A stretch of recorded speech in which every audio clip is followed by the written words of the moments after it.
Welcome, everyone, to the City Council work session for May 30th. We're going to be talking about Envision Eugene today. I just wanted to start out by saying Councilor Clark has said that he needs to leave by 12:50. He has a request for you to consider that he doesn't want any voting to be done after 12:50. So just so you know, that's the request, and you will have to make up your minds what you want to do with that. All right, City Manager. Thank you, Mayor, and I'll do a brief introduction, then I'll turn it over to Carolyn and the rest of the Envision Eugene team. You know, we've been back to you numerous times over the last many years, and in March, I provided you with my recommendation, and just as a reminder, that recommendation wasn't my vision or isn't my vision for the future of this community. It was our best attempt to take the collective wisdom and all the learning that we had done through just a variety and a plethora of public outreach and information and listening and trying to understand a variety of perspectives. The recommendation represented really a balance between 7 pillars, none of which were taking priority, but the intent was to try to balance those pillars, and that the recommendation was presented in that context. And the reason why I say that, the recommendations really represent that collective vision and collective wisdom of that process. And it's intended to move, and the strategies that are part of that recommendation are really intended to move us towards the completion of those 7 pillars, or to try to accomplish those 7 pillars. And I say that in context because one of the things that we can do is sort of pick apart each individual piece of the recommendation and the strategies, and then try to consider them in isolation, and then try to put some of those back together. My concern will be is that the recommendation that before you really is trying to accomplish and have a common vision that we learned about, and so not everybody is 100% comfortable with the recommendation and the strategies, but it is trying to represent the balance of a lot of input. And so as we go through it today, and our hope is that you're able to vote on a motion that we have provided for you, which really moves the recommendation into the formal process with some variations that we'll talk about based on some additional input. And then we'll go do the formal process from here. And so the recommended motion includes all those pieces of the recommendation that was before you previously, to include housing mix, to include acres, to include potential expansion areas, and all of those kinds of things. And so, again, it's attempting to balance all of the various interests as we go forward. Carolyn, I'll let you take us forward and go from there. Okay. So at our last work session on May 16th, we provided you with a summary of the feedback that we've heard from the community over the last couple months through a series of forums that we held around the community, through an online survey that we had, and through the public hearing that was before you.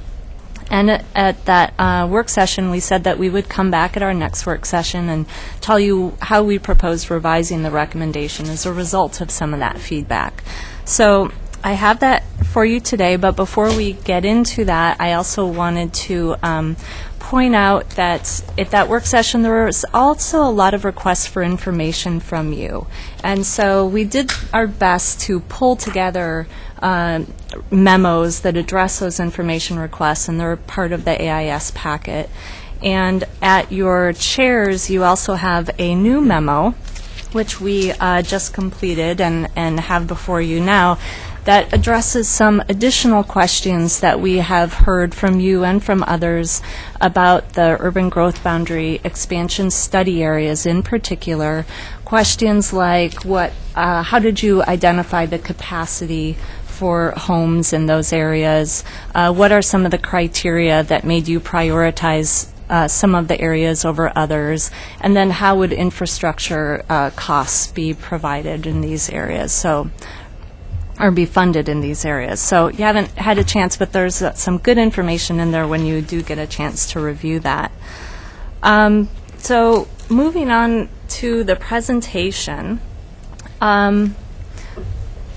we're going to briefly go over the recommendation again, and then talk about how we are proposing to revise it based on the feedback, and then talk about what are the next steps moving forward. In general, I would say that through all the variety of public feedback that we received, the recommendation is very well supported. We only have about 4 or 5 revisions that we are proposing making, and so I'll walk you through those. Of course, everything we do is within the framework of the 7 pillars. So we will start with the economic opportunity pillar.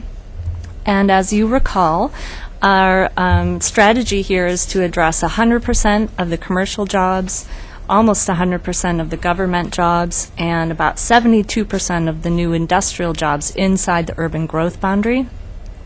Commercial jobs will be focused in the downtown, along the key transit corridors and core commercial areas. We'll be looking at adding flexibility to some areas that are currently zoned industrial to allow some commercial uses to take place in those areas. We'll also be looking at some brownfield redevelopment options within the urban growth boundary, as well as some site consolidation. It's a good opportunity to point out that we did receive word of a grant from the Environmental Protection Agency that will help us to begin our inventorying of those brownfield sites. So that was excellent news that allows us to kickstart that strategy around brownfield development. We also have a strategy of expanding the urban growth boundary by about 12 sites for new industrial land, approximately 475 acres. So what we have heard and how we are responding regarding this pillar and these strategies, there's a lot of interest in giving consideration to bringing the airport inside the urban growth boundary. Some financial considerations, some land use considerations. We have a memo in your packet that begins to outline the pros and cons related to that. And we propose that we continue to study that. We think there's some additional analysis that we can do that will help inform decisions moving forward about whether or not to bring it in. So that's one revision. The next one is related to the strategy around creating flexibility in some of our employment areas. So that was the orange blobs on the previous map, and there's purple circles on this map. We heard testimony from some folks that felt like there may be additional opportunities outside of those study areas that we designated. So they encouraged us to kind of cast the net a bit more broadly and make sure that we're studying all areas that could add to our commercial employment need, and that are also, I would say, consistent with our corridor strategy and core commercial area strategy. So we believe that we can cast that net a bit broadly and bit more broadly and respond to that feedback. Finally, on this strategy, this is less of a revision and more of an update. We brought our industrial land need to the technical resource group for them to review. And as they were reviewing our existing inventory of sites, they actually found an additional site that could be a redevelopment site for industry in the 10 to 20 acre category. So we are moving that from 2 redevelopment sites to 3. But then they also, in looking at our brownfield and consolidation strategy, when they looked at the inventory of small sites that were available to consolidate into bigger sites, they didn't think there was enough inventory to support 2 consolidated 10 to 20 acre sites. So in response to that, we have adjusted our number from 4 sites to 3 sites that would be achieved through that strategy. The net change, there is no net change because we added 1 in redevelopment, we subtracted 1 in consolidation, so we still need 5 industrial sites in the 10 to 20 acre category. It doesn't change the overall need, but we did feel it was important to update you on the findings of that committee. Let's see. So moving on to the housing affordability pillar, you'll probably recall that we're proposing to meet 100% of our multifamily need and 90% of our single-family need inside the urban growth boundary. Multifamily homes, again, would be focused in the downtown, our transit corridors, and core commercial areas. We'd be looking at redesignating 3 individual sites throughout the community from multifamily to single-family to accommodate some of our single-family need. And then we also have 2 proposed expansion areas, one to the north in the Clear Lake area, one in the southwest around Bailey Hill and Gimple Hill. We have heard feedback from folks that have concerns about both of these expansion areas. We have also heard feedback from individuals that were interested in us continuing to do analysis on the Russell Creek Basin area.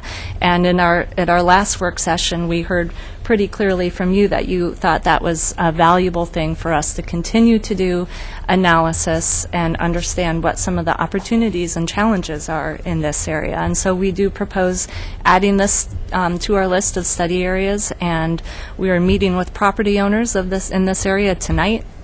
And we are beginning some of our natural resource inventorying in this area as well. This area, as well as the other 2 areas, we will take through the Goal 14 state process, which makes sure that we are legally identifying areas that can be brought into the UGB. So all 3 of those will need to go through that process before we actually identify which areas we'll land on. So, regarding our neighborhood livability pillar, this is a pillar that had very strong support, particularly around the infill compatibility standard strategies and doing neighborhood planning. Where we did hear some concerns was about compatibility in the issue of in the area around Clear Lake. And so this is an area where we have both existing industry as well as we're proposing new industry. There are existing homes in this area. We are proposing new homes in this area, as well as new parks and schools. You, I believe, all received a letter from the Human Rights Commission that identified some concerns about the proximity of industry and homes and exacerbating some potential health issues that are in the area. Basically, I would say our awareness of this issue has been heightened throughout this dialogue, and we think that we need to evaluate some of those concerns further. We want to talk to those agencies that do regulate air quality in industries such as LRAPA, such as the Department of Environmental Quality, kind of understand the issues a little bit more from that point of view, and then identify what are some of the strategies to address some of those concerns, both with existing and proposed industry. So we have more work to do in that area. Regarding the climate change and energy resiliency pillar, very strongly supported, and there are no revisions proposed in this pillar. Similarly, with the promoting compact urban development and efficient transportation options, very, very strong support for the corridor and the downtown and the core commercial area, and encouraging redevelopment in those areas. So again, no revisions are proposed here. Also, with our protecting, restoring, and enhancing natural resources, no revisions proposed. And with our final pillar, providing adaptable and flexible implementation, again, very strong support, no revisions proposed, although I will say that staff will continue to work to develop the monitoring and the adjustment program that will result from this pillar. We did hear a lot of testimony. People think it's very important. They want this to have some teeth to it, and so we will be continuing to develop that program to those ends. So that summarizes the revisions to the recommendation. Regarding our next steps, really the first step in this process is for the council to deliberate and accept the Envision Eugene recommendation, of course with changes as noted. Once we've gone through that step, there is a variety of staff work that needs to be done. And actually, I'll point out what we're asking you to act on is not only this kind of document here and everything that is encompassed in this really vision document, but also there is an attachment E in your packet. It's called technical components, and it's a chart that outlines some of the legal requirements that are necessary for us in order to go through the UGB formal adoption process. And so it's really those two components working together. The final column of that attachment E does have a list of next steps, which are work items that staff will need to carry out once we have direction from you. It contains things like additional analysis, writing plan and code amendments, doing legal findings, kind of taking those steps through the formal process. And then there's number 3 is entering into that adoption process with our partners, Lane County and the state, so kind of transitioning into that more formal process with them.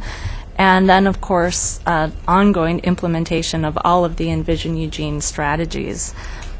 And on that note, I do want to say that we have found just a tremendous amount of resources through the community resource group, the technical resource group, our boards and commissions and general stakeholders that have helped so much to formulate this recommendation to date. We anticipate continuing to tap into that knowledge and those skills as we move forward into implementation. It will be very important to utilize those resources going forward, so we will continue to do so. So last but not least, this is just kind of a shortened version of the motion, but what we're asking for is direction to move forward with these steps so that we can begin to work on implementation of the Envision Eugene document. So, anything to... If there's any questions, we have a room full of staff that I'm sure can address all of them. First of all, I just want to say thank you again. I know we've said that sort of iteratively of our many meetings, but we really appreciate the range and depth of the effort. I'm going to suggest, unless I understand something different, that we sort of walk through this discussion in some steps, like the sort of what's outlined here in terms of maybe dealing with the industrial property first in the airport, and then going to the housing numbers, and kind of work our way through that decision-making process. So, pardon? Do we want to put the motion out first, or we're... Well, I'm asking you whether you want to put the motion out as it is, or whether you want to break it down into pieces and kind of walk through it. I like that idea of walking through the pieces parts first and then crafting a motion at the end that incorporates all. It's kind of like what we do with the budget committee, where we kind of do all these preliminary votes about what the final recommendation will be, and then at the end we kind of encapsulate all of that together in a final motion. And I think it makes sense to walk through each of the major issues: industrial, airport, housing mix, And then and where we would do the single family. Those are the kind of the big 4, and then wrap it up. And I don't have any problem with deferring action. if we run out of time? Yeah, if we don't do something by 12:50, half an hour, which probably won't. That seems counter to the manager's recommendation. What? Doesn't that seem counter to the manager's recommendation? Did you want to get in the queue? Oh, I didn't know you had a queue. I thought I didn't see Alan going to a queue. Yes. So, okay. Yeah. And Mike and Betty. I want to say it's pretty much the same thing Alan said. I think going step by step is good, and I hope we'll be able to vote on things separately also when the time comes. Pat? I've said for the queue. Mike? I think we should take the manager's recommendation and put the initial motion out, because I think that once we get to any amendments to that process, we'll be able to dispose of those without too much difficulty. I don't think it'll be a lengthy process. So, I think we should go step by step. There are a lot of different components and that need discussion. I'll go back in the queue then. So we can either put out the motion and amend it step by step, or not put out the motion and go step by step and come up with it. Either one works for me. It doesn't make any difference, I think. We're still going to end up the same place. My interest is going step by step and dealing with the issues that we've got in front of us. I'm inclined to go ahead and put out a motion. So at this point, I would, if the president's not going to make the motion, then I will move that we. Do you want to, just a second. Wait. Wait. Didn't do anything. Well, Anything? I suppose you made the motion. it's all the same. Am I finished with my cue? Well, I think what you did is ask if you wanted to put it out. If you No, I didn't ask that. I said if he's not inclined to, then I will. Right. So I'm asking That's if my he's question. inclined. Okay, and I'll continue. Yeah, I can do it. Sure. I suppose we'll end up at the same place, no matter which end we go from.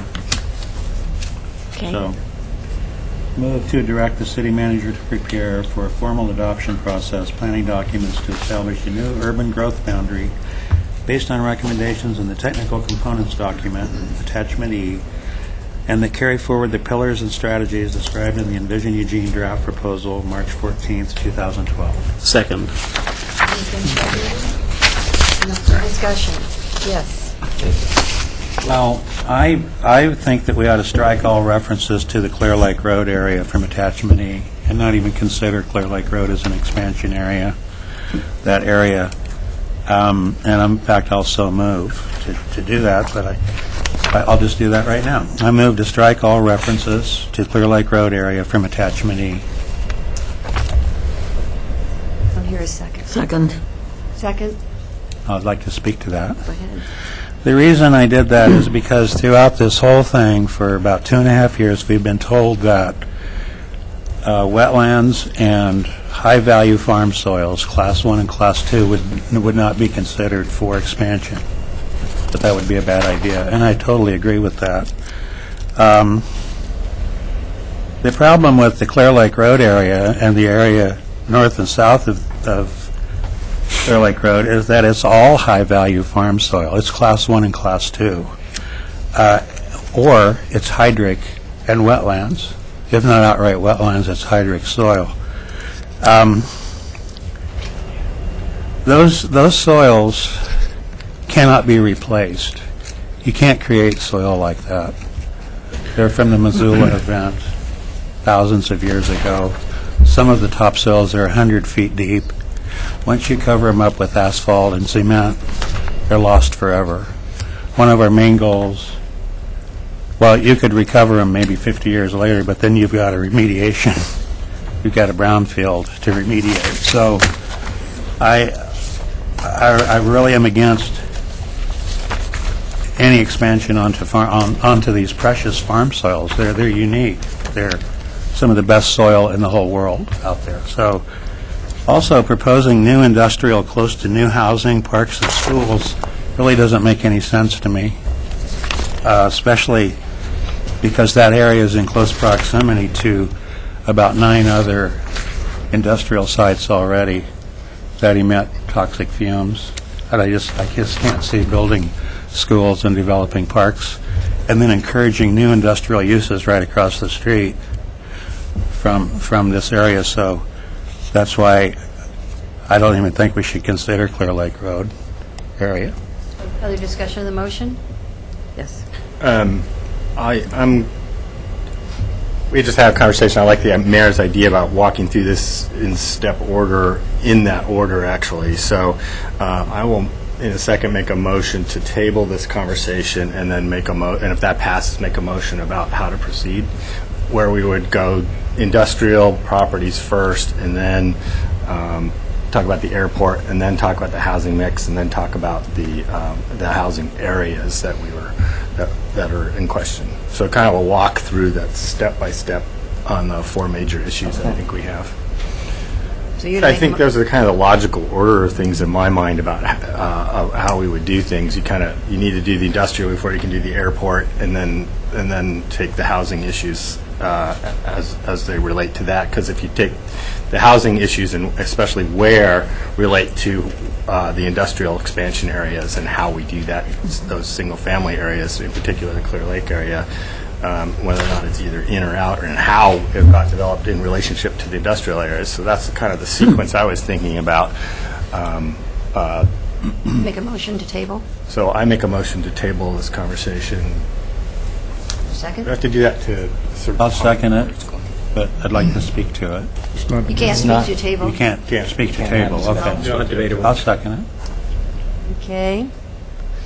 All those in favor, please indicate. 1, 2, 3, 4, 5, 6. In opposition, 1. It passes, so it's tabled indefinitely. Yes. Right. Until it's brought back.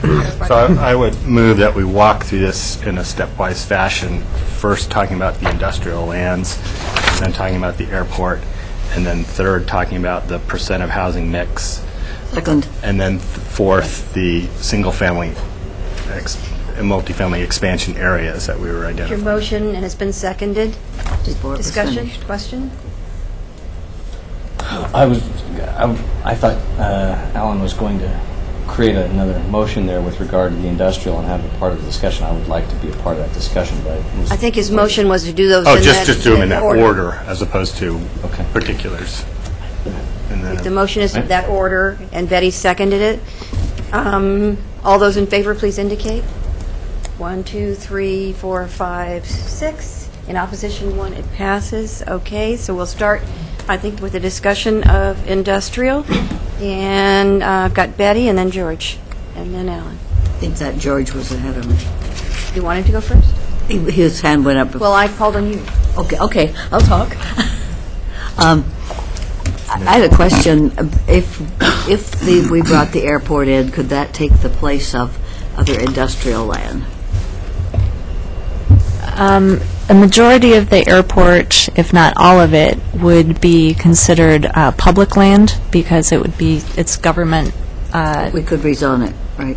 Well, I don't know the answer to that, but its use is not the same as what we would consider for industrial lands. That land would not be available for development for industry, at least a majority of it. There might be some small pieces of it that could fit into that, but not a majority of it. Excuse me, the airport director, Tim Dahl, is here, and he could answer questions to that. I believe he indicated that we could not rezone that. Do you want to give him the mic? why not? Can we do anything? Thank you. Any airport-owned land owned by the airport has to be zoned for airport use only. It cannot be zoned for anything else. It's for federal regulation that we have to have it as airport use only land for the airport-owned land. Thank you. I was thinking of the land, there would be, if we incorporated that, there'd be some land between here and the actual airport on land, wouldn't there? I think there's some amount, I think we'd have to give, I'm looking at Alyssa to give you the exact acreage, but there may be some, I don't think it's a significant amount to offset our need, but if, for example, we did do that, keeping in mind what Tim Dahl just talked about in terms of the federal regulations, whatever additional industrial that was, we would certainly offset our total acquisition to reflect that. I'm thinking, I don't think the airport's contiguous with the urban growth boundary now, so there would be some. It is contiguous. It touches it. Alyssa Hansen's going to come to the table for just a second. It is contiguous to the urban growth boundary, actually, in two places, and in between that, there's a roughly, I think it's about 150 acres that we're already showing as one of the areas proposing to include in the urban growth boundary for industrial. But it's true, if we were only to take in the airport, then we would need to take in that piece as well, otherwise we'd be left with an island. You couldn't do it otherwise. Okay, thanks. And I have another question is, why would we want any industries that pollute? I read something about polluting industries would be, air pollution would be separated from housing. I don't think, do we need any more air pollution? And is there, do we need any, to set aside any plan for industries that will cause air pollution? I can confirm that it's not a strategy in the plan to do that. If I could just add, in general, There was something in here I think about- there was a comment about that we responded to, that with any new industrial land, any new location of residential, as well as existing residential and industrial, we have to be mindful of, and has been pointed out to us, that there are some conflicts we need to pay attention to in our policies around enforcement with existing uses. If I could just speak to, on this point, and I think it will come up as you go through some of these other issues, the city manager's motion allows for a lot of these questions to get answered and moving forward. So, for example, if council directs us to move forward, including the airport, to further study whether or not we should bring it in, we will come back. You'll have ample opportunity and plenty of information to make the decision. We're not expecting you to be answering all those questions today. Similarly, and we'll get to it when we step through the next around housing, or where we'll put single family, and considering those 3 areas moving forward, you're directing us to answer some of those questions. We'll be coming back to you at a further time where the policy decision gets made in a formal manner. So we have lots of people here who can answer lots of questions, but a lot of these questions, it is assumed to get answered after you say, yep, we like this direction, move forward and do that. So what are we committing to if we say we like this? Or can we still go backwards? Well, you can always make changes, but, and I'll allow Emily to talk a little bit about the specifics, but what you will be doing is you'll be approving the city manager's recommendation as Carolyn walked you through it.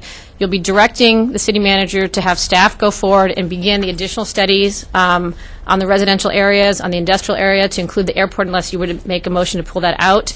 And then we'll be also initiating the formal adoption process through the state, at which point we begin making findings, legal findings. There's a whole public process. There will be a lot of opportunities for work sessions and then council action on the formal language. You're not committing to development in Clear Lake by accepting the city manager's recommendation. You're saying we believe that there's merit in carrying that forward for further study. So Carolyn or Emily, do you have anything to add to that, or correct? No, that's right. Okay. I guess the only thing I would add is that there are also legal requirements as to what we study and what we consider. My interpretation of the motion that's currently on that's been tabled about Clear Lake would be, the understanding has to be that the law may require us to consider it, but what we understand, if that motion passed, is that all things being equal, Clear Lake would not be your choice of places to go. It would be your last choice, is basically what I would take George's motion to say. And I'll just add one quick additional piece. If you move forward on the recommendation, there will be some things that, yes, you could change later, like a housing mix. But our expectation is, if you said yes, and the housing mix is 55-45, which is my recommendation, I think it would be very difficult to go back and unwind that at some point, either because we will spend a lot of time moving forward with that, and 2, I think it would be very difficult in the community. So yes, you can always unwind some things, but we're also looking for some certainty as we move forward to complete the work. Okay, well, that's sort of... George. Thank you, Mayor. Well, I will bring back this tabled motion before we vote on the main motion. I just reiterate, half of that parcel is for industrial use. To put industrial use on top of this farmland it makes absolutely no sense to me to remove that incredible soil from active production, even though it may be being underutilized now. Farmers have been, between here and Corvallis, they've been adding hundreds and hundreds, if not thousands of acres, plowing under the grass seed areas and planting wheat and high-value food crops. You could check that out next fall when the wheat ripens. Take a drive up to Corvallis. You'll see on both sides of Highway 99 hundreds and hundreds of acres of wheat, and the same thing can happen out in the Clear Lake Road area. In fact, it will as the prices go up. Farmers are rational beings, and they will decide that eventually that they're going to make more money than growing hay and grass seed, and human food crops will prevail. It's happening already. That's pretty dramatic, actually. So as we're talking about industrial expansion areas, this, in my view, is totally unsuitable, and really we shouldn't even consider it. We may want to look at it again in 10 years or so, but that was the reason for my motion, to just take it out of consideration right now. It's in my view, totally unacceptable. I've got a couple questions. On page 88, there's a discussion about the suitability of Goshen for the area. And it's actually not Goshen. There's a parcel north of Goshen that could be added, perhaps, could be added to the growth boundary. There's a discussion about various industries. Let me just quote something. Perhaps more important is the fact that land in Goshen has different attributes than the land identified for industrial use, like Clear Lake. The lands are not interchangeable. The types of industries that would find sites in Goshen attractive are not the same industries that would be attracted to an area closer to Clear Lake Road. What are these industries? Did the technical advisory group decide which industries would be good for both areas and why? We actually used the Joint Elected Officials Economic Prosperity Plan, which did identify some key industries. That work was then further elaborated on by the Economic Workforce Coalition or something to identify what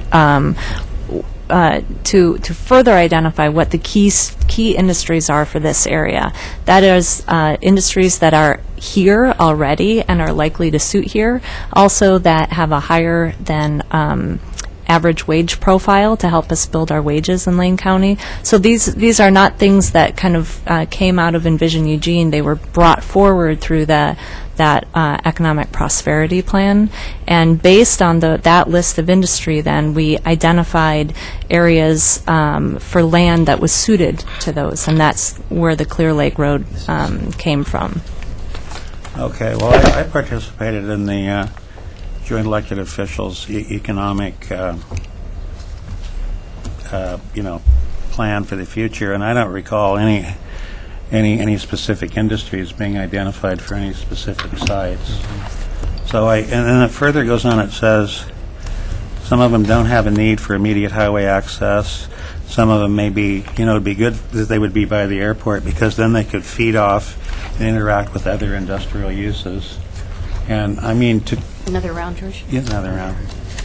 So I've got Alan and Mike and Pat in the queue, but I want to interject in here. And in part of the materials that we had, there's some information from Denny Broad, and in that he talks about the kind of industrial usage. And there's a difference between I-1 and Two or three. and I-1 are not heavy industrial. And I believe the quote in here says that they would not see it within good use of that land and that location to locate heavy industrial in that area. That they would be looking at things that were classified as industrial. They're either light industrial or there's some other language there and that are compatible with being near housing. And maybe you would, and I think it's on one of these pages that you had in here. I don't know if you have any comments you want to make about that, but I thought that was that actually showed me what the thinking was, and it's very different than thinking about putting anything out there or anything that's polluting or anything that's going to add to the airshed issues or any of that. So I think this is an important point and one that you should show our intention and direction. I think if people just hear industrial, they just think of smoke pipes and that is not the intention as I understand it. And Jason Dedrick is here. He worked on that memo with Denny Bro, and I don't know, Jason, if you had anything to add to the conversation here or to answer Councilor Brown's question. Just a couple of, Jason Dedrick with the Planning Division. A couple of quick things. The Councilor Brown is correct in that when the Joint Elected Officials Plan was developed, there weren't specific industries cited. There were specific clusters of industries cited, so there was no discussion about specifics. There was also not a discussion in that plan about what lands would be more suitable for those industries than others. That fell to us at the staff level to interpret, if these are our target industries, what types of lands might be suitable for them. So that was a step that staff had to take. It's a step that staff will have to take in any of the jurisdictions covered by that plan to determine what lands would it take to site those industries. In terms of the discussion about Goshen versus Clear Lake, the language in the memo that you had was primarily just to describe the fact that providing lands in one area does not preclude perhaps the need for lands in another area. The lands in Goshen are very unique. They're different from other lands that Springfield might locate on or that Eugene might locate on. Industries that want to locate in Goshen may not be interested in Clear Lake, and vice versa. An industry that wants to be close to an airport would not find the Goshen area suitable for them. So it's this idea that that regionally different industries are going to need different sites, and that's why what Springfield, Goshen, Junction City, Eugene do is all relevant because of that. So the point wasn't to say that there are industries that might find sites in Goshen just as attractive as they would find in Clear Lake. An industry could come and like both of those sites, but it was just to kind of draw the distinction that one does not invalidate the other as a viable place that industry might want to locate. Here on page 84 in your council packet, there's a question here, can we put restrictions on industry so they don't have a negative health or quality of life impact on nearby residents? And in that paragraph, it talks about the campus industrial allows uses that are most compatible with residential areas. And it says, such as research and development firms, large-scale office-type uses. While the heavy industrial zone I3 allows uses that could potentially be less compatible with residential uses like major manufacturing and assembly uses. Although the proposed expansion areas have not been zoned yet, good planning practice dictates that we make every effort to not locate heavy industrial uses adjacent to residential uses. In general, much of the proposed expansion would likely be Campus 1 or light industrial uses, including those uses cited in the Regional Prosperity Plan, such as solar, panel manufacturers, food processing laboratories, or research facilities. So I just think that's a very important point for the public to hear, because I think your immediate take would not be that. So I can't emphasize that. Thank you, Mayor. Yep. All right, and I've got in the queue here Alan, and then Mike, and then Pat. So I appreciate City Manager's comments about packages and carefully crafted compromises. Exactly how I felt about the street repair package that I voted against the other day. Carefully crafted packages don't always end up getting acted on. You know, some of it doesn't move forward, and so while carefully crafted compromises are a good idea, they don't always get implemented as proposed because things change and people have different ideas. But in the end, I think things work out despite objections that might come up. I still have a question about exactly what we're doing. We're not making. We're giving staff direction about how to proceed towards the final adoption of the urban growth boundary and the zoning. And let me expand a little bit more on that. So I think what zoning for this particular industrial land that we're talking about and how we do that zoning, whether it be campus I1, light medium I2, or heavy industrial I3, is critically important in how it relates to the areas next to it. And so how do we give you direction in that so that our recommendation about industrial lands and the zoning, because I think those two things get interlinked, and how does that relate to the final recommendation? Are we doing urban growth and zoning at the same time? Because those things seem to be very, to me, they have to go together. I'll give you kind of a technical answer first, and then, one of my colleagues may want to respond on a more policy basis. But, as I mentioned, no zoning certainly would take place of any of that industrial land you're talking about until it's actually industrial. I mean, just as I said, the law requires us to consider certain areas. The whole purpose of that is that we may find in the Clear Lake Road area that Councilor Brown is right and those soils are too valuable under state law to move into. The point is, right now, we're about to sink. I mean, you think we've been putting staff time in before, and we have been, but this is a shift. This is a moment in time where we need direction to know where to put our money, our consultants, what to write in the plans. We're ready to go and prepare the documents to bring back to you to consider for adoption. we're looking, this is policy direction as to what we should do next and where, how we should focus that energy. And none of us can tell you what the results of some of that study is going to be. We have taken it to a point, you have a wealth of information in your packet about all the areas that we have looked at around the UGB, some of which seem to fall off pretty readily. They just clearly don't meet the mark. The ones we've brought forward to you seem like they're likely to. Many of them may fall on equal footing, and for that reason, it's good for us to know where you would sort of rank them. The manager's recommendation provides that to you. Anything that you would adopt, it still needs to come back to you. You're not adopting anything today, but we have enough information now based on a recommendation from you and an approval of this motion where we could actually send something meaningful to the state and say, here's the direction we're going, and we can actually get their input. Is that?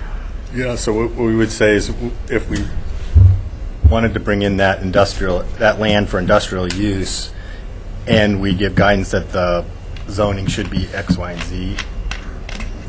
Yeah, and I think what you hear from staff is that, we certainly don't need to know that and the zoning will be X, Y, and Z. We have a pillar that says neighborhood livability, and you've heard from staff that we're hearing loud and clear that there are concerns about environmental justice in this area. I guess to an extent there is a trust us. We're looking at those things. You have what staff's saying to you.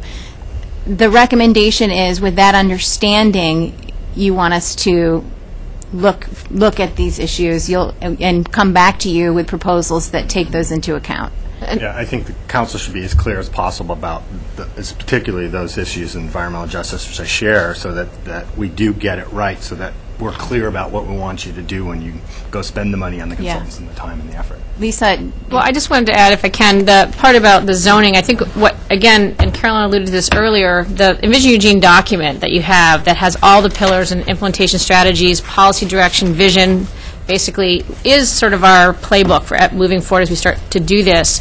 I think hearing direction about, yes, we absolutely support flexible zoning for industrial uses that also allows commercial, or we don't support that. We want to see strictly single-use industry would help us in going out there, but to give specific geographically anchored industrial recommendations at this point seems early because we need to do more work on where things can happen. Or, there may be some lands that come off the table for a number of reasons, whether legal considerations having to do with wetlands or soil classes. And so I think it's, again, giving us that policy direction to move forward and beginning the specific, preparing the findings and the plan development and the map and all of that. But the kinds of things that will take away concrete today, there's no one that jumps to my mind more obviously than the housing mix. We would love to have you say, this is the housing mix, because once we know the housing mix, we can then figure out where do we go, what's the single-family need, what's the multifamily need, that then affects other pieces. And so that's the kind of action that you take that, while not a formal land use action, becomes our direction to prepare that package.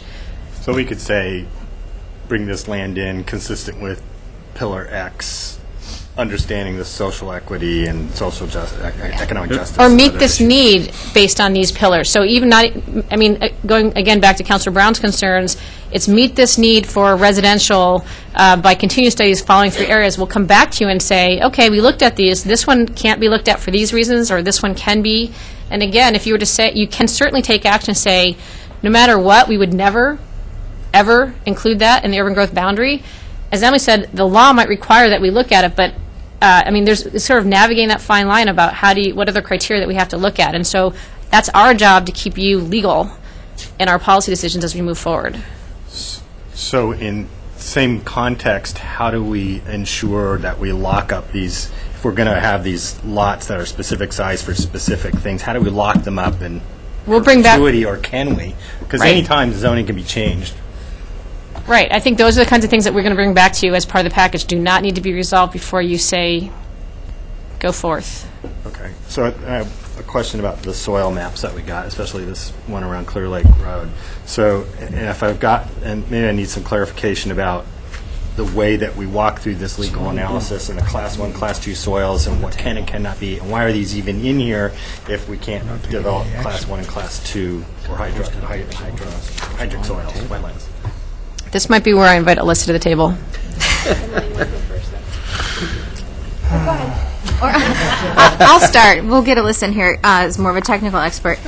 These what we have in Eugene is an area that has no obvious place to grow.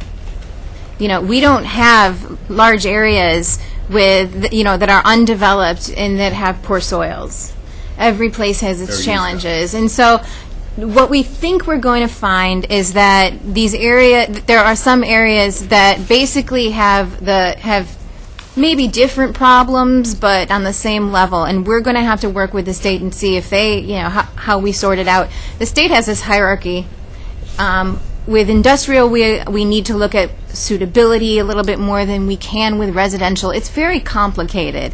We show you these sites because, believe it or not, despite all the green that you see on these maps, these appear to be the most consistent with where the state would push us. Compared to every place else. Compared to all the other places that we've looked. Because there are no good places. Right, and what we have to establish, once we get direction from you, we have to establish our study area, and we have to provide very in-depth findings about everything in our study area.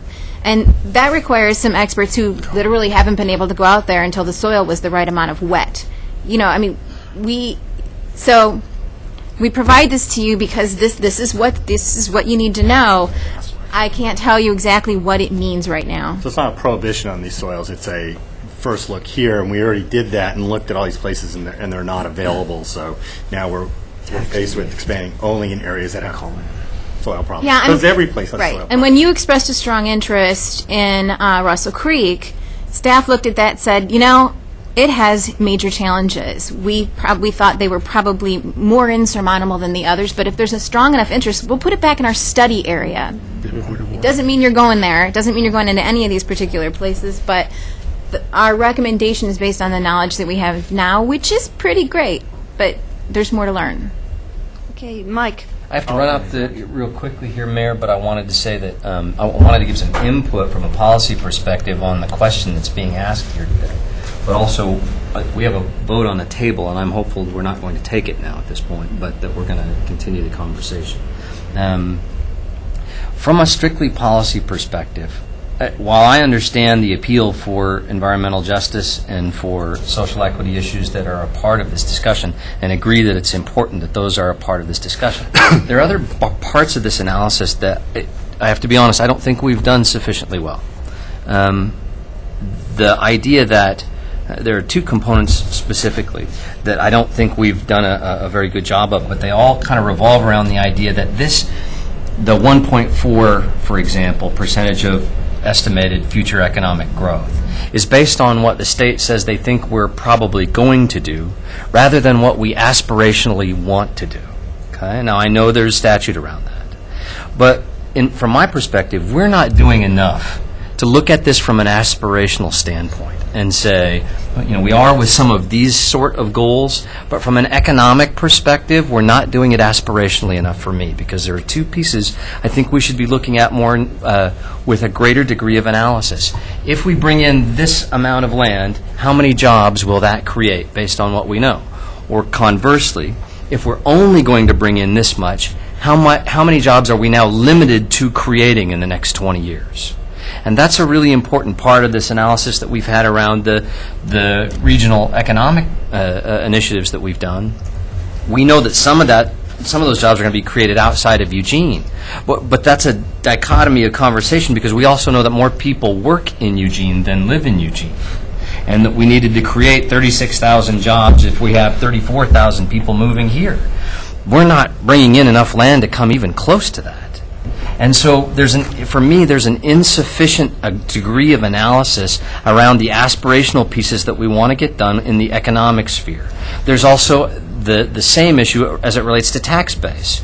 We know where we're deficient with tax base, and we've had the conversations around human services and around other issues where we know we're deficient in land value to tax moving forward. And we're not analyzing this and saying, if we brought in X number of acres, what does that do to our tax base? And say, how does that affect for the next 20 years the kind of revenue we're going to need to run the government and the services we want? And I'm hopeful that we get more analysis on those two fronts that help us make a more aspirational choice within the bounds of the statutes, obviously, that guide us. But there's this disconnect for me to imagine that we're going to only grow at 1.4% economically and that we're all okay with that is kind of silly. So I'm hopeful we're going to look at that as a greater part of our analysis as we go along. Thank you. Thank you. You know, I believe that by passing the motion the original motion that's on the table, it allows us to get to some of the aspects that Councillor Clark just alluded to, that the aspirational regarding the economic outcome and regarding the tax base outcome. The other thing I'd like to say is that I think Emily Jerome did a good job of pointing out specifically what it is we're trying to do today. We're not trying to dig into the minutia of how we move forward inside of the urban growth boundary once it's proposed. That's going to happen over the course of a relatively lengthy period of time, and we're not going to be able to do it at the same time giving the manager the direction that he needs today. I believe that digging into all of the details that the technical resource group has dug into for all these months and hours and hours and hours, trying to do that at a council table while all the manager really needs is direction to move forward so that many of these questions can be answered in a way that councillors who weren't a part of the Envision Eugene process can understand, then I think that's the direction that we need to go at this point in time, rather than go into, let's exclude this, let's include this, let's change this percentage, let's change that percentage. Let's just give the manager what he wants at this point in time to move forward in the way that I believe Mr. Jerome was explaining, that many of the details of how we use hydric soils and how we use high-value farmlands will come into play when we go into the process of identifying which lands will be used for what kind of industrial growth and what kind of residential growth. I think we're overanalyzing it at the table right now. When the manager just needs a simple go ahead as to what can we move forward toward the state with, and let's move to the next step. So I hope we don't dig into detail after detail after detail at this point in time, because it's just going to take too much time. And many of those details have already been researched, and they will come out throughout the entire process. Chris, and then I have some observations to make. Thank you. I think what we're trying to do is achieve clarity for staff. I mean, that's what staff really wants. And it occurs to me that in order to give you clarity, it can't be just around a decision sending you off to do certain tasks. And I appreciate the explanation. It really helped me a lot. Oftentimes when you look at a decision that was made, one of the first things you do is what was the intent behind this decision.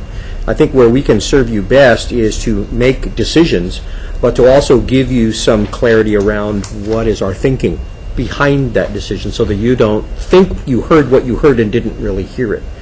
And so for that, I think this is going to take some time, because I can't approach this as a series of yes-no decisions about what you've put here. I think that's at the core what we're doing, but you also need clarity around what is our intention behind that yes or no vote. And what I'm getting to is, I've joked before that land use is like religion, particularly in Oregon, because so much of it is not based on facts. It's based on values and articles of faith and what we believe to be true, not necessarily what the numbers show us.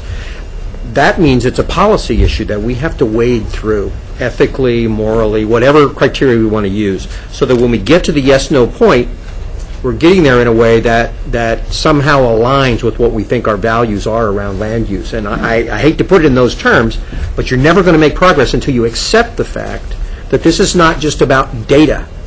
This is about what we believe on land use. Therefore, our votes on these have to be a reflection not only of the work that the technical group did, which was very good work, and I don't want to revisit all that detailed work, it's very good, but at the policy level, we are having to be very thoughtful and deliberate about those article of faith, belief, principle aspects that we've not really talked about as a body yet. So I didn't imagine that we could get through this easily, because I didn't see this as just you need to allow us to move forward on this technical aspect of it. I could see this taking a couple of meetings as we wade through what the implications are of this. We don't want to make a mistake. Even at this stage in the process, where we're not at the end, we're part way down the road, but we're still very concerned that we don't make a mistake in terms of the values and the principles that we're trying to move forward with. And so from that standpoint, it's messy, because we have to kind of work through this. Well, what do we believe in? What are those areas that we want to support? What is this thing that we want to do? And then we can allow ourselves to vote on the technical aspect of that. I want us to avoid getting into rehashing technicalities all over again, because you've done brilliant work around it. But we are still figuring out what that technicality means when we get into the religious part of this discussion. And I know that's a metaphor, but that's exactly what I think is going on here. So just picking up on what Chris has just said, my feeling today, I could feel the tension around the table from some of folks around the table, and the desire on the part of some to cut to the chase and some to really be more deliberate.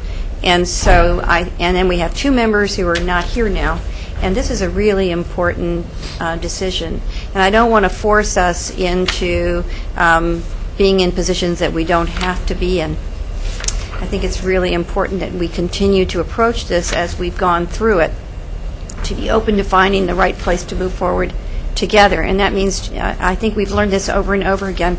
Sometimes it seems painfully long, but I think the iterative process seems to work best for this body. And so we've opened this discussion, which to those in the audience and to you guys, I think seems like a long, long, long discussion.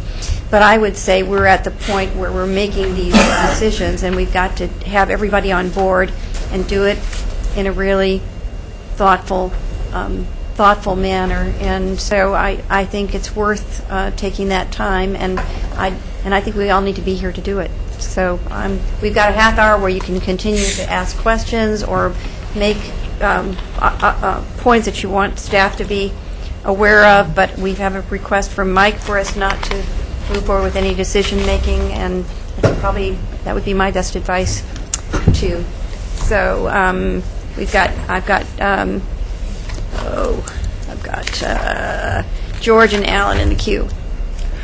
Okay, that means, what you just said means we're not going to vote to It's up move to you this guys. forward I'm today. just telling you what That's probably a good idea. Yeah. I mean, and Andre would probably want to be here, too. I had another thing I noticed reading through attachment E on page 2, under residential lands for multifamily homes. There's a passage here I would also like to have struck from the resolution, whatever we move forward, and it's initiate planning code amendment to redesignate the former Naval Reserve site on 13th Avenue to medium-density residential. I'd like that stricken. I won't make a motion today because we're not going to vote on anything. I think the proposal is premature because, it was just a few weeks ago the Jefferson West Side Neighbors Board unanimously endorsed this site for a homeless car and tent camping spot.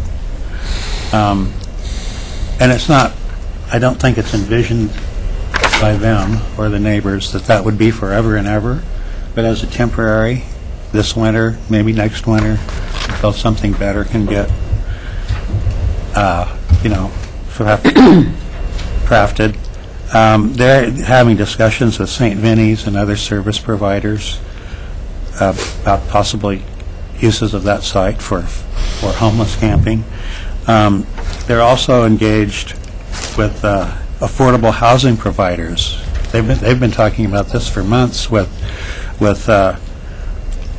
affordable housing providers. This would be a great mixed-use site for low-income housing, subsidized housing, and basically a mixed site for mixed housing. And I think to go ahead and redesignate it immediately, start staff along the road to redesignating it immediately for medium-density residential is premature, and that could happen later, like a year or 2 years from now, once the neighbors and the housing and homeless providers and city staff too, of course, work out something.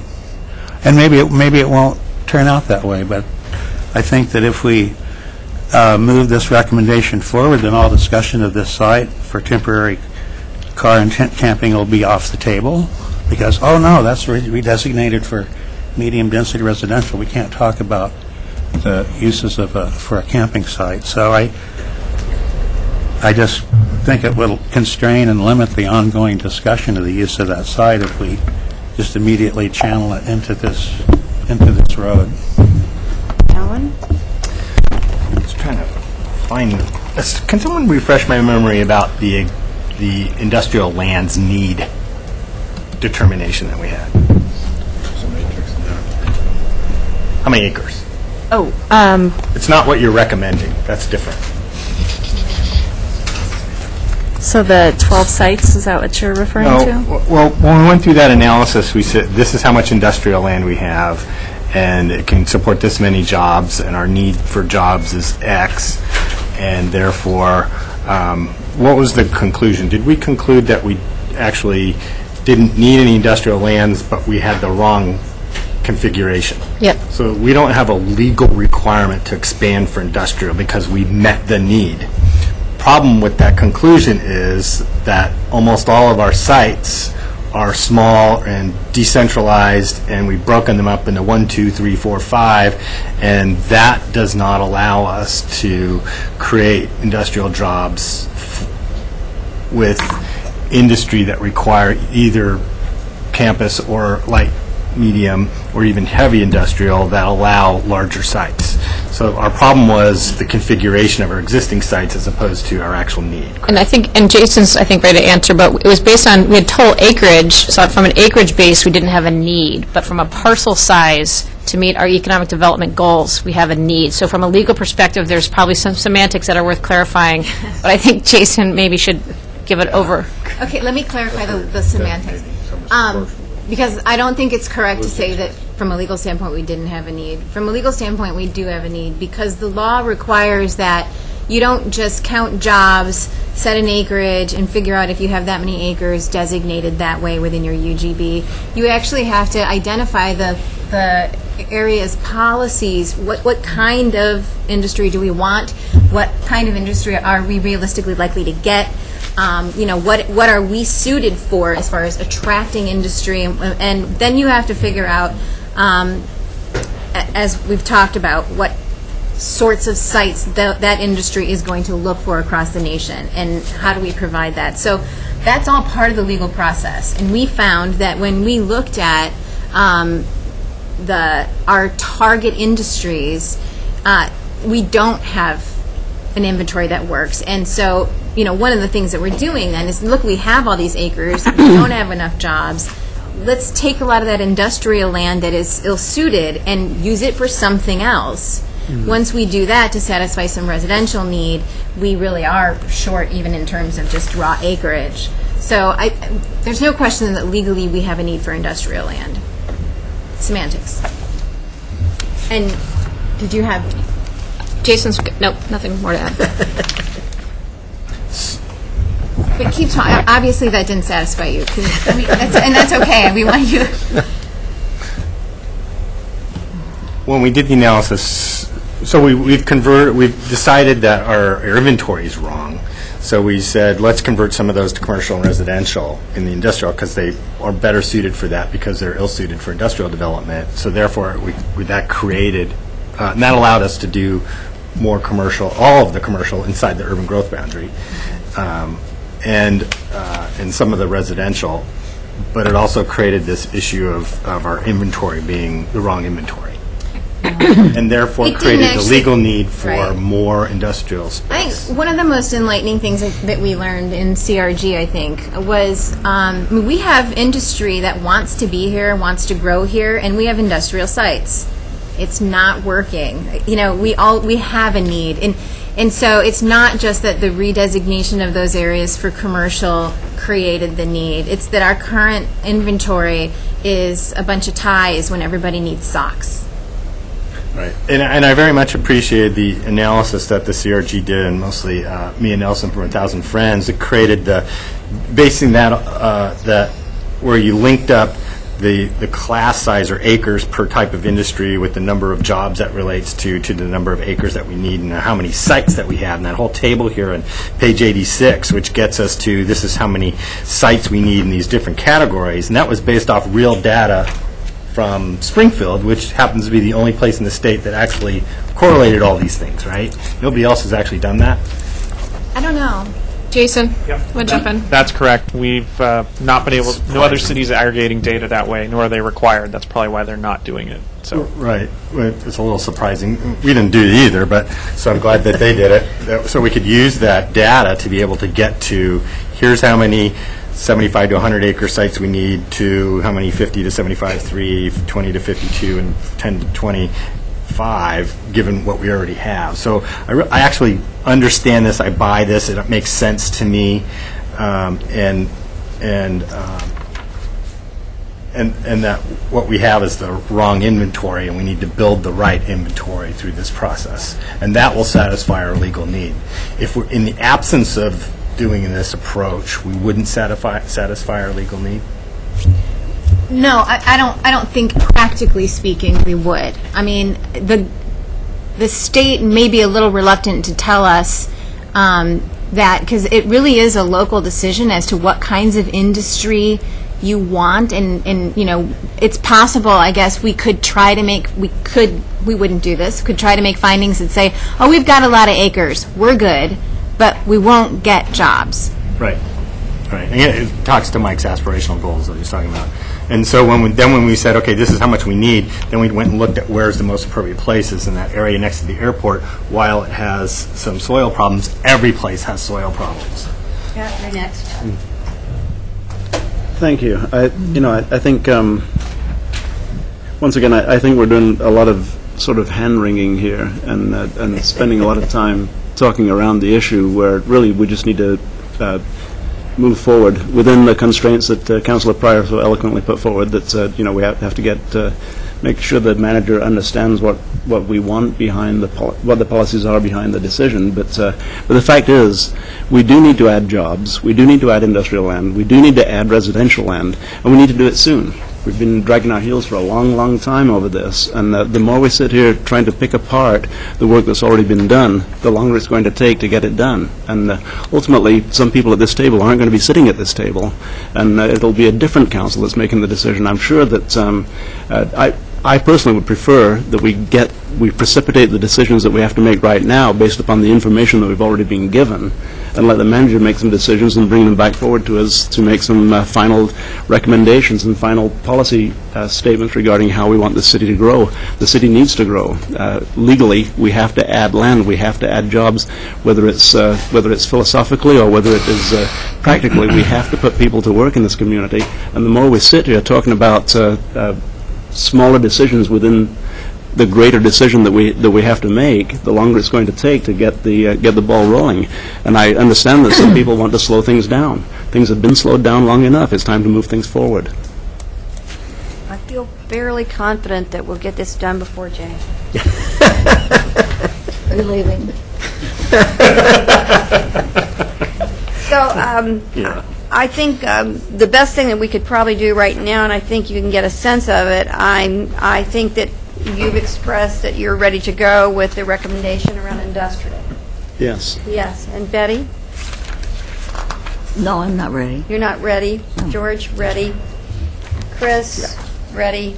Alan, Ready with some caveats about that. ready with caveats. And I'm ready with caveats about Clear Lake Road. so that's where we are on the. Is that clear? No, I think I honestly think that you could take from this that there will be those who will vote yes and those who will vote no, but I think it's pretty clear that you'll probably get, when we get to that point, you'll get a thumbs up on the industrial with some caveats, and I think that's where that is. And then unless somebody takes it out, you've already put in the airport discussion, so that would move forward as well. So that sort of gives us direction probably for the industrial and the airport, with the caveats still needing to be made clear, I think. And so then I assume we're not going to get through a housing mix discussion today. If you want to venture into it, we can venture into it. So you want to do that for the next 15 minutes? I had a couple other questions Yes. on industrial. Sure. Is that the queue? There is no queue right now, so you're queued. I'm in the queue.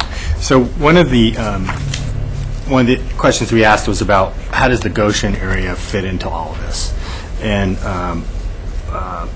if they were to bring in that area and it created jobs, how does it relate to our need to bring in certain number of jobs? So if they brought in 2 parcels that were 50 acres each, what would that do to our particular, the table on page 86? So And the answer was, we're not legally required, we can't legally use that to decrease this. And again, the question is why? their need can't, their land inventory for industrial can't satisfy our urban inventory for industrial. It's not in Eugene. It's not Eugene, it's not urban. There's probably a few other legal reasons that Emily Urban could... meaning within the urban growth boundary. Within the urban growth boundary, but we're talking about having an urban industrial need. They have a rural...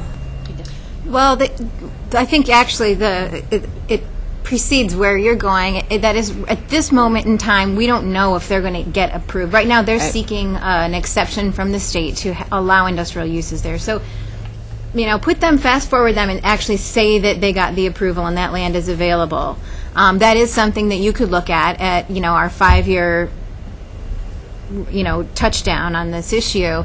And maybe you would find at that point that the industries that actually have gone there are somehow industries that are satisfying our job growth need, and you reevaluate it then. But at this moment in time, they're too preliminary in their place, and it appears that they're queuing themselves up to attract a different kind of industry than we are looking to attract.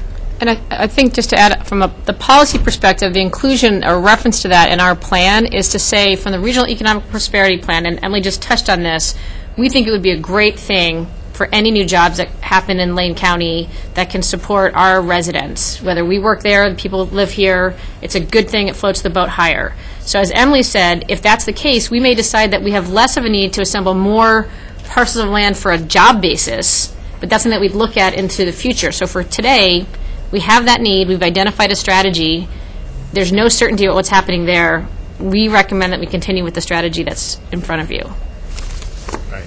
Just thinking out loud so you understand my rationale for this is, I start with, do we need this land, industrial land? Do we need to create these employment areas for these jobs? And I come to the conclusion, yes, we do, and I like the Mia Nelson's analysis and what the CRG came up with. That makes sense to me. So then the next question is, where would we put it, and how would we do it? And where we would put it, we don't have very many good choices.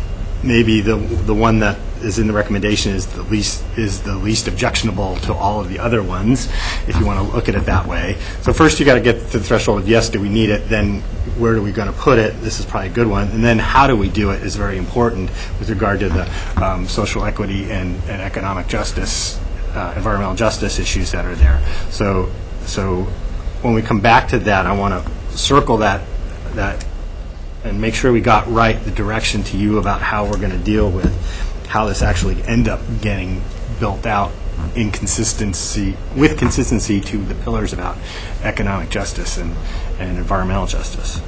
And then I have one more minute, I'll shift gears to the airport. So I'm pushing for the airport because it makes so much sense to me. And then we get the letter from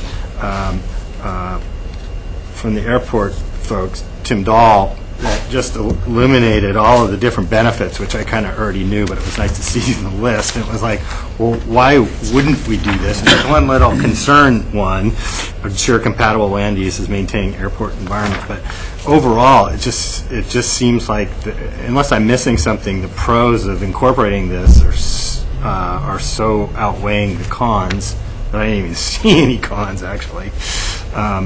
And to me, that's kind of a no-brainer to bring in the airport. I mean, it's got to stay airport. It's not going to be turned into industrial land or commercial land or anything like that. It's going to stay airport uses for the reasons that Tim talked about. Do I got that about right? So what are the downsides of bringing this into the UGB? I mean, there's some land use considerations around that Steve Nystrom could answer if that's where your questions are. There's Tim certainly is the most qualified to talk about if there's any downsides from an airport operations or economics perspective.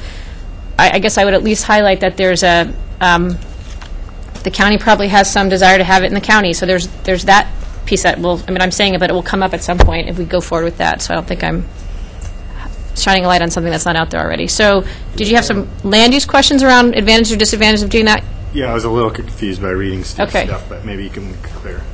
Tim was very clear. Okay.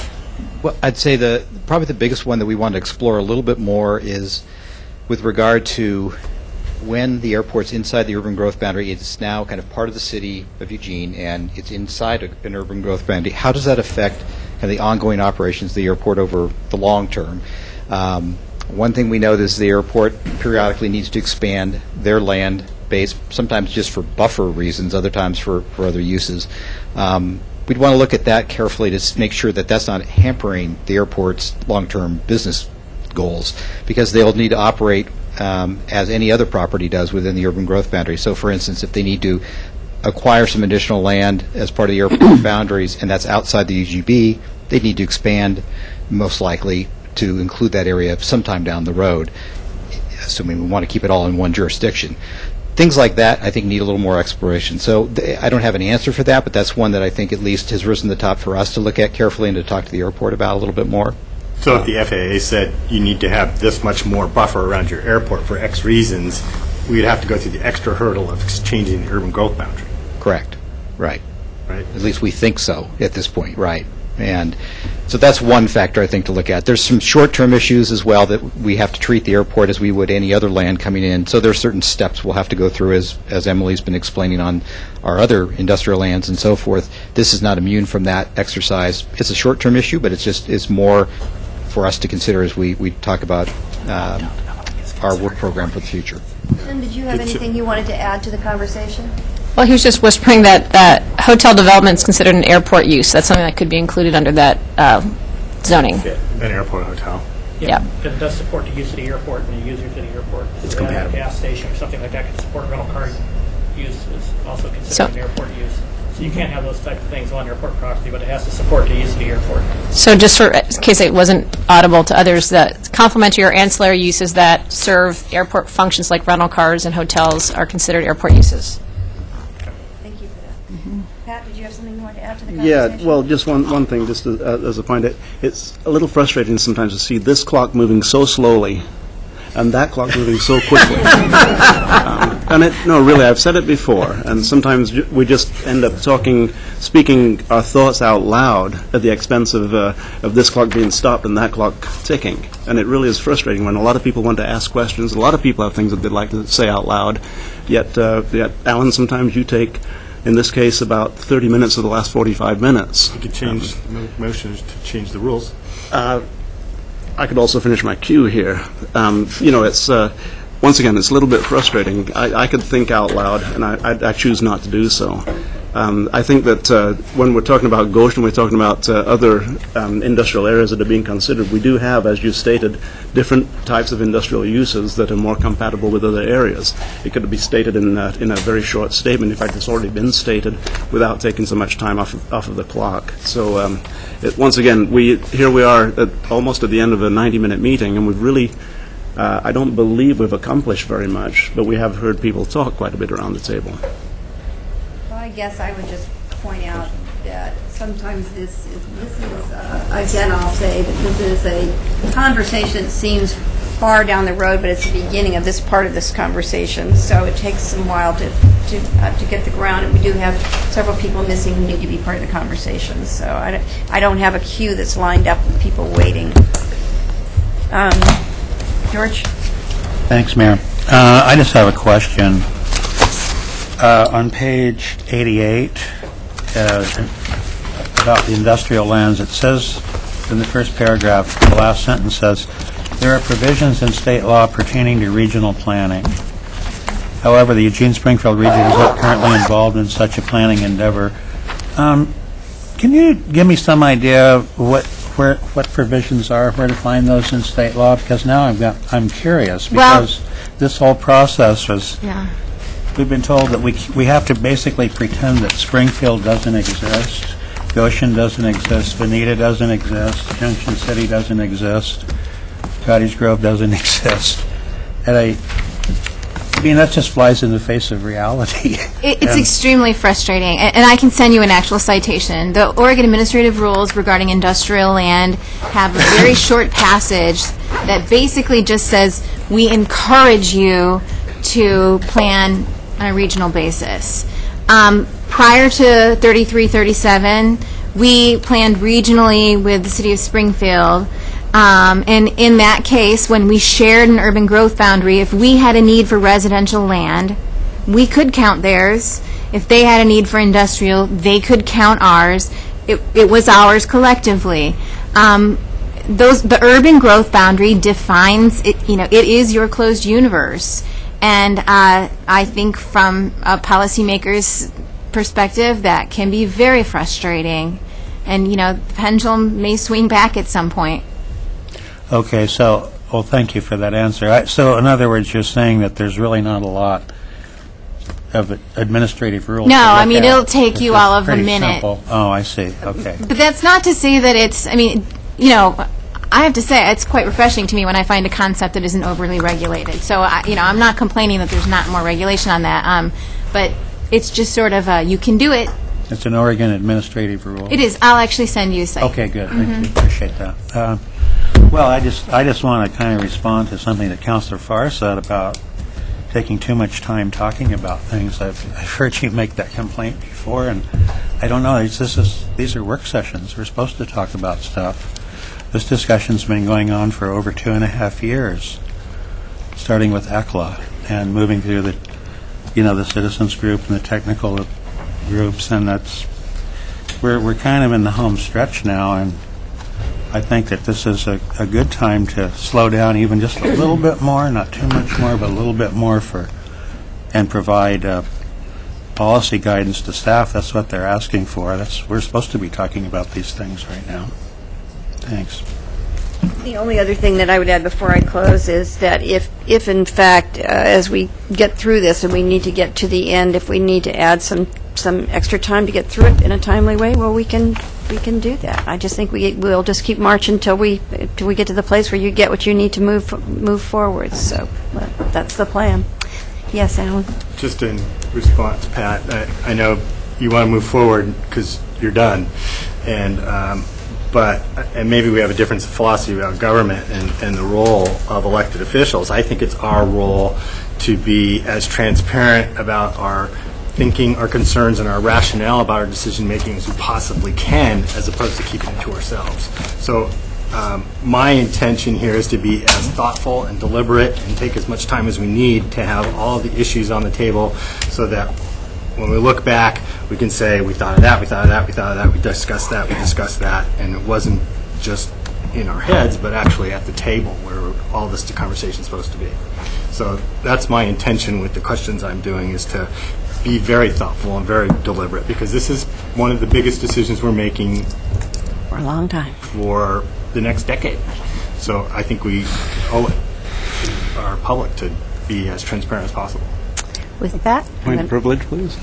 Thank you. you can just have a cue. Okay. Thank you. And I understand that, Alan, and you are very, very deliberative, and I've always been, for years, and all these years that we've worked together, I love to hear you talk. But sometimes I think other people have things to say, and quite often that clock runs out while that clock ticks on. And it's, while you often do have lots to say, and sometimes I do and sometimes others do, quite often it's at the expense of other people not having an opportunity to say the things that they want to say. Today we have time for everybody, and We're ending early. Thank you.